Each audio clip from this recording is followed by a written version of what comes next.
सुप्रभात बच्चों।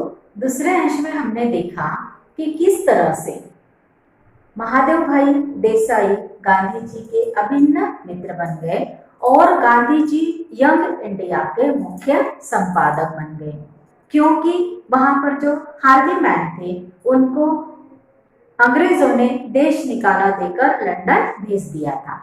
अब जब गांधी जी यंग इंडिया के संपादक बने तो उनका काम इतना बढ़ गया कि साप्ताहिक पत्र भी कम पड़ने लगा।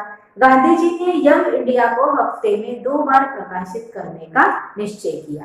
पहले यंग इंडिया जो समाचार पत्र था वो हफ्ते में 1 बार प्रकाशित होता था, मगर उसका जो काम है इतना बढ़ गया था कि गांधी जी ने 2 बार करने का निश्चय कर लिया। हर रोज पत्र व्यवहार की मुलाकातें, आम सभाएं आदि कामों के अलावा यंग इंडिया साप्ताहिक में छपने के लेख, टिप्पणियां, पंजाब के मामलों का सार संक्षेप और गांधी जी के लेख, ये सारी जो सामग्री थी वे 3 दिन में तैयार करते। तो हर रोज के जो पत्र व्यवहार थे, मुलाकातें थी, आम सभाएं होती थी, गांधी जी सभाएं भी लेते थे। उसके अलावा जो लेख थे, टिप्पणियां थे, पंजाब के जो रोज के समाचार आ रहे थे मामलों के, उनका सार संक्षेप, ये सामग्री में 3 दिन में तैयार करते। कितने ज्यादा कठिन कठोर परिश्रमी गांधी जी थे। यंग इंडिया के पीछे पीछे नवजीवन भी गांधी जी के पास आया और दोनों साप्ताहिक अहमदाबाद से निकलने लगे। यंग इंडिया के साथ साथ नवजीवन ये भी साप्ताहिक वहां से निकलने लगा और ये दोनों साप्ताहिक अहमदाबाद से निकले। 6 महीनों के लिए मैं भी साबरमती आश्रम में रहने पहुंचा। मैं भी अर्थात लेखक। साबरमती आश्रम में रहने के लिए लेखक पहुंचे। शुरू में ग्राहकों के हिसाब किताब और साप्ताहिकों का जो डाक में डालने वाले व्यवस्था की जिम्मेदारी उनके ऊपर रही थी, लेकिन कुछ ही दिनों बाद संपादन के सहित दोनों साप्ताहिकों की छाप खाने की सारी व्यवस्था भी उनके जिम्मे आ गई, स्वामी आनंद के जिम्मे। गांधी जी और महादेव जी का सारा समय देश भ्रमण और में बीतने लगा। वे जहां भी जाते वहां के कामों के सारे जो कार्यक्रमों की भीड़ के बीच भी वे समय निकालकर लेख लिखते और भेजते थे।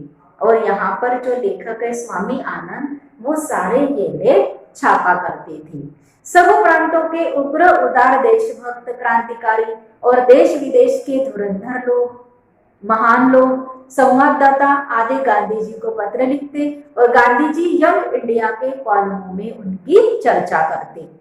महादेव गांधी जी की यात्राओं के और प्रतिदिन की उनकी गतिविधियों के साप्ताहिक विवरण भेजा करते और इस तरह से गांधी जी जो भी लिखते उनका पूरा ब्यौरा, पूरा विवरण महादेव जी स्वामी आनंद के पास भेजते थे।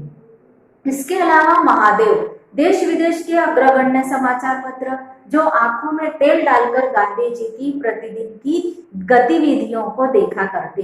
देश विदेश के जो अग्रगण्य समाचार पत्र थे उनमें गांधी जी के विषय में रोज लिखकर वे भेजते थे।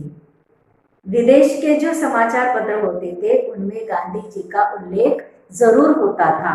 उन पर वे बराबर टीका टिप्पणी करते। महादेव जी जो भी गांधी जी के विषय में लिखते थे, अगर वो गलत है तो उस पर टिप्पणी लिखने का कार्य महादेव जी करते। उनको आड़े हाथों लेने वाले लेख भी समय समय पर लिखा करते। जो भी गांधी जी का विरोध करते थे उनके कार्यों का, तो महादेव जी उनको बराबर खरी खोटी उस समाचार पत्र में ऐसे लिखते कि उनको आड़े हाथों लिया करते थे। बेजोड़ कॉलम, मगर किसी का भी मन दुखे ऐसी बात वो कभी नहीं लिखते थे। अगर वो किसी पर टीका कर रहे हैं, किसी के विरोध में लिख रहे हैं, फिर भी उनकी लिखाई ऐसी होती थी कि किसी को चोट ना पहुंचे, किसी की भावनाओं को ठेस ना पहुंचे। उनके बेजोड़ कॉलम, भरपूर चौकसाई, ऊंचे से ऊंचे ब्रिटिश समाचार पत्रों की परंपराओं को वे अपनाते। उनकी जो शैली थी लिखने की वो बेजोड़ थी, उत्तम शैली में वो लिखा करती और आग्रह और कट्टर से कट्टर विरोधियों के साथ भी पूरी पूरी सत्यनिष्ठा में से उत्पन्न होने वाली विनय विवेक युक्त उनके विवाद करने की गांधी जी की तालीम, गांधी जी ने उन्हें ऐसी तालीम दी थी कि कट्टर से कट्टर विरोधियों को भी वे अपना बना लेते थे। और इस तरह से उनकी विनय विवेक युक्त उनके लिखने की शैली, उनके शब्दों का प्रयोग, ये सब इतना अच्छा होता, इतना ऊंचे दर्जे का होता कि किसी के भावनाएं वहां पर दुखती नहीं थी। और इन सब गुणों ने तीव्र मतभेदों और विरोधी प्रचार के बीच भी देश विदेश के सारे समाचार पत्रों की दुनिया में और एंग्लो इंडियन समाचार के बीच भी व्यक्तिगत रूप से एमडी अर्थात महादेव भाई देसाई को सबका लाडला बना दिया था।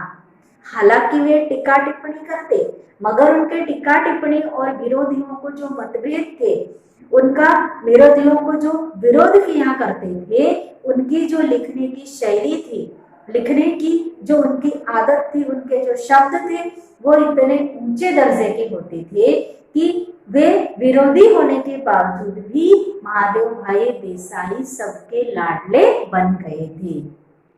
इस तरह से अपने विनय विवेक युक्त विचार शैली से, लिखने की शैली से उन्होंने सबको अपना बना लिया था। धन्यवाद।